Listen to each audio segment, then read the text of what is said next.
Welcome to channel 18 చూస్తూనే ఉండండి మా ఛానల్ 18 న్యూస్.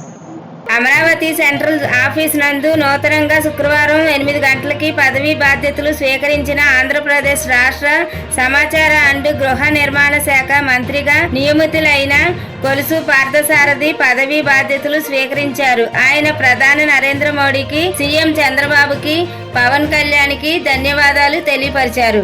మంత్రి సారథి మాట్లాడుతూ పేదవాడి సొంత ఇంటి కల గత ప్రభుత్వంలో 20,60,000 ఇల్లు లబ్ధిదారులకి ఇవ్వడం జరిగింది. 6.8 లక్షలు పూర్తయిన ఇంకా 13 లక్షల పైగా ఇల్లు పూర్తి అవ్వాలి. ఏదైతే లబ్ధిదారులు ఉన్నారో వాళ్ళందరికీ కూడా సకాలంలో అందజేస్తామని మీడియాతో తెలిపారు. మంత్రి కొలుసు పార్థసారథికి అధికారులు, పార్టీ నాయకులు, జర్నలిస్టులు సంఘాలు, అభిమానులు వారికి శాలువా వేసి అభినందనలు తెలిపారు.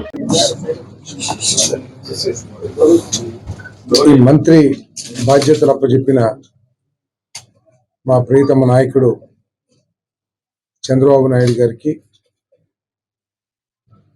కూటమి నాయకులైనటువంటి పవన్ కళ్యాణ్ గారు, మోడీ గారులకి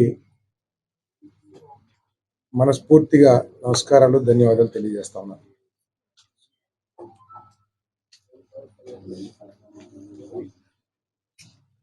ఈరోజు ముఖ్యమంత్రి గారు నాకు హౌసింగ్ శాఖ, గృహ నిర్మాణ శాఖ, అదేవిధంగా INPR శాఖలో బాధ్యతలు అప్పచెప్పిన విషయం మీద తెలిసిందే.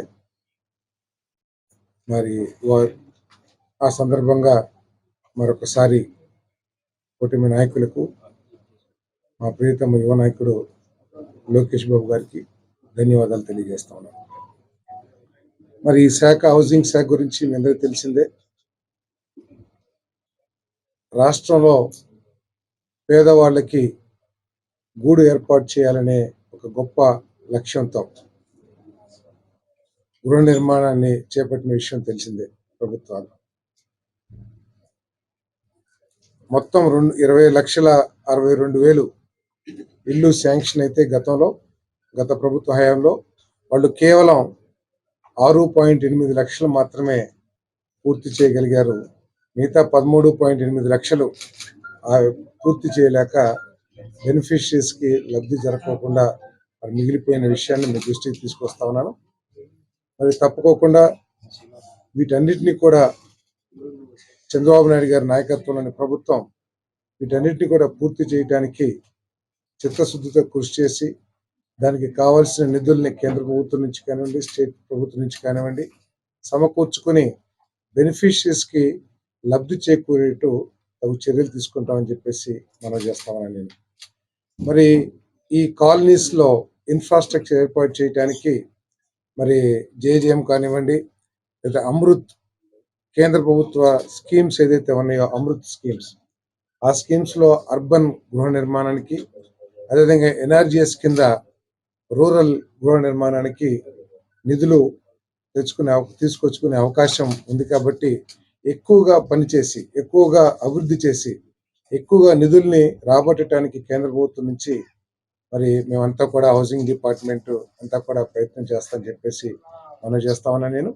మరి క్షేత్రస్థాయిలో లబ్ధిదారులకు ఉన్న సమస్యల్ని పరిష్కరించడానికి, వాళ్ళకి రకరకాల సమస్యలు, ఏదో మెటీరియల్ సక్రమంగా అందట్లేదనో, లేకపోతే లేఅవుట్లు స్థలాన్ని కేటాయించినా కూడా మాకు స్థలాన్ని చూపించలేదనో, రకరకాల సమస్యలతో మరి ఈ స్కీమ్ కొంత కుంటుపడిన, గత ప్రభుత్వం ఎఫెక్టివ్ పర్యవేక్షణ లేకపోవడం మూలంగా కొంత కుంటుపడిందనే అభిప్రాయం ప్రజల్లో ఉంది.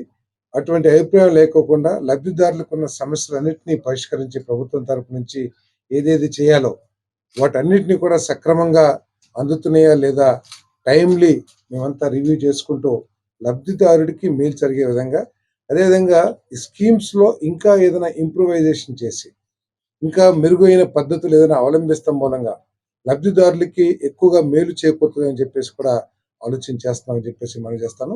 మరి చంద్రబాబు నాయుడు గారి నాయకత్వంలో దీని మీద సమీక్ష చేసి ఇంకా ఈ హౌసింగ్ డిపార్ట్మెంట్లో ఎటువంటి నిర్ణయాలు తీసుకోవచ్చు, అయితే నిర్మాణంలో ఏ విధంగా ఇంప్రూవ్ చేయొచ్చు, ఇవన్నీ కూడా కూలంకషంగా ముఖ్యమంత్రి గారితో చర్చించి తగు చర్యలు తీసుకుని లబ్ధిదారులకి ఎక్కువగా మేలు జరిగేటట్టు చేస్తామని చెప్పేసి మనం చేస్తాం. మరి మరొక్కసారి చంద్రబాబు నాయుడు గారికి, పవన్ కళ్యాణ్ గారికి, మోడీ గారికి, లోకేష్ గారికి ధన్యవాదాలు తెలియజేస్తాం.